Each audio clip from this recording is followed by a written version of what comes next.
Fellow Kenyans, the question of the handshake, which I wish to share with you from my own analysis. The handshake versus campaign expenses. I applaud the handshake. I salute the key players in the handshake. Ladies and gentlemen, handshake has brought unity and peace in the country. It has done greater things, although again it has had its own downside, because it seems, everything seems to have its own, side effect, because we can see Vile Jubilee imesambaratika. And it's unfortunate that the support for handshake was not well received in some quarters.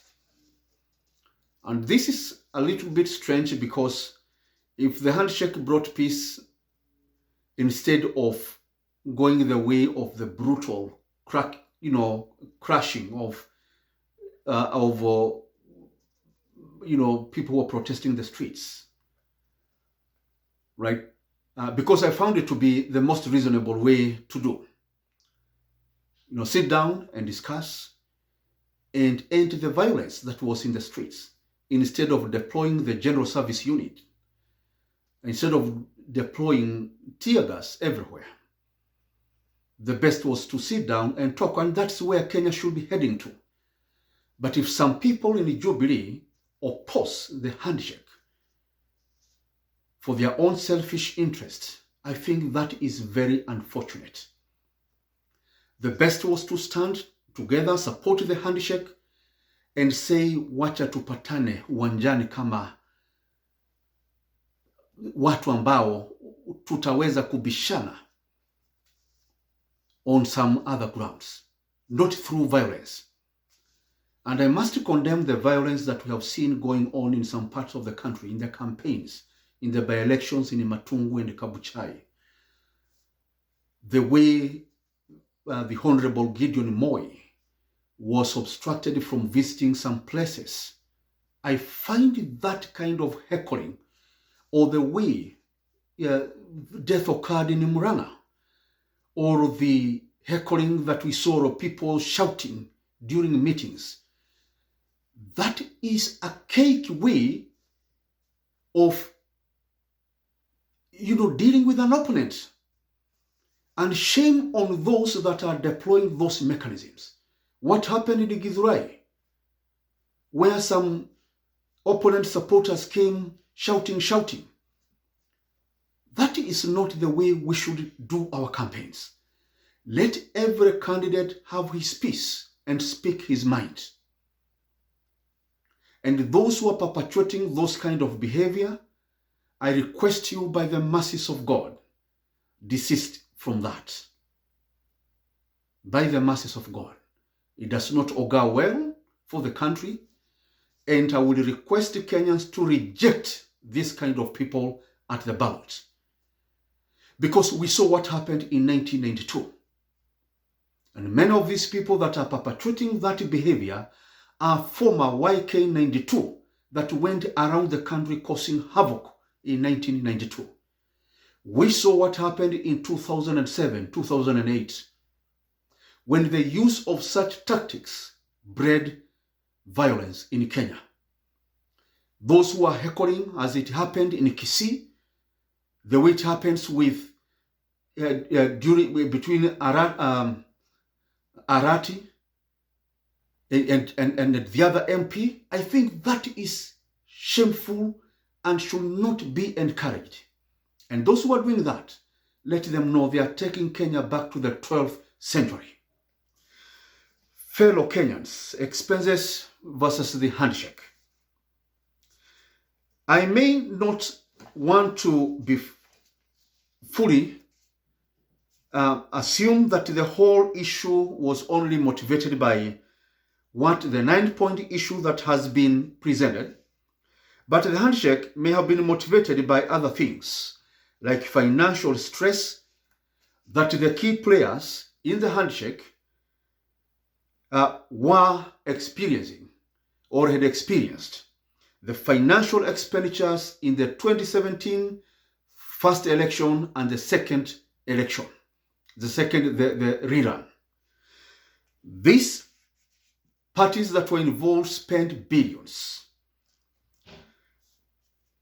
They had also spent billions not only that time, but even in the previous elections. And they may have thought, gentlemen, let us sit down and talk about this.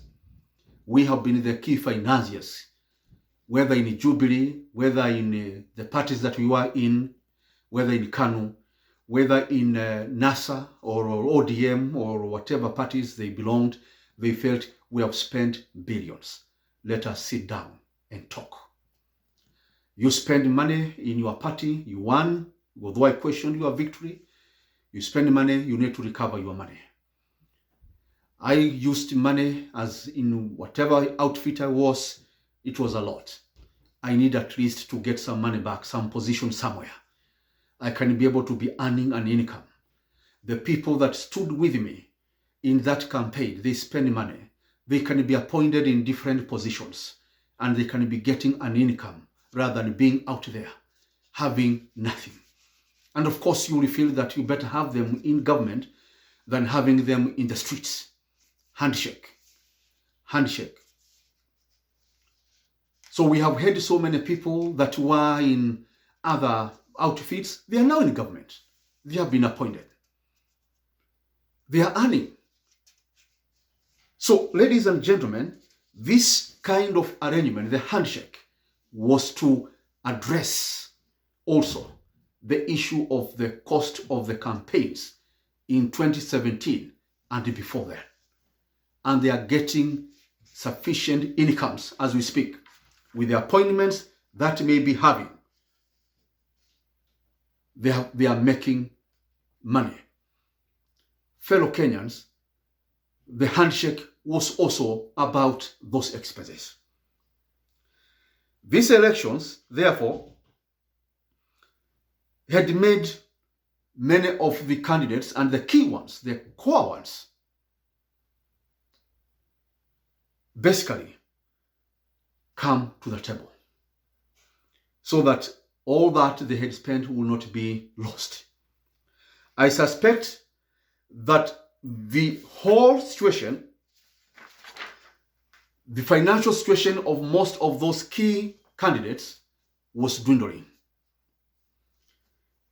There was businesses that may have been suffering. They had to be saved. They had their own investments. They had to be protected. The handshake worked the miracle. Fellow Kenyans, I ask you to support me in the 2022 elections. Finance me with 100 shillings, 20, 100,000, 20,000, any amount you can, 10 shillings, 5 shillings. It will do the magic. Send your support to my M-Pesa, the presidential M-Pesa line, 0748 265 314. I will appreciate with all my heart. Supporting me is supporting yourself. I'm bringing the 2,000 factories, they are yours. 12 million jobs, they are yours. Yours as a father, as a mother, for your children, for your grandchildren. These jobs are yours. Support me. Kazi Milele will employ 500,000. It's your jobs. Kazi Milele is first come, first served. Start applying now for these jobs. Go to send a message to Joseph the Good One at gmail.com. Call 011089. Sorry, 0110-1089. These are opportunities for you. I'm calling for a conference very soon. I ask you to attend that conference so that we can debate my agenda. Fellow Kenyans, come in large numbers. On March 8th, 2023, I will employ 1 million youth in a single day. 1 million. 1 million. March 8th, 2023. 1 million jobs. Apply. Thank you.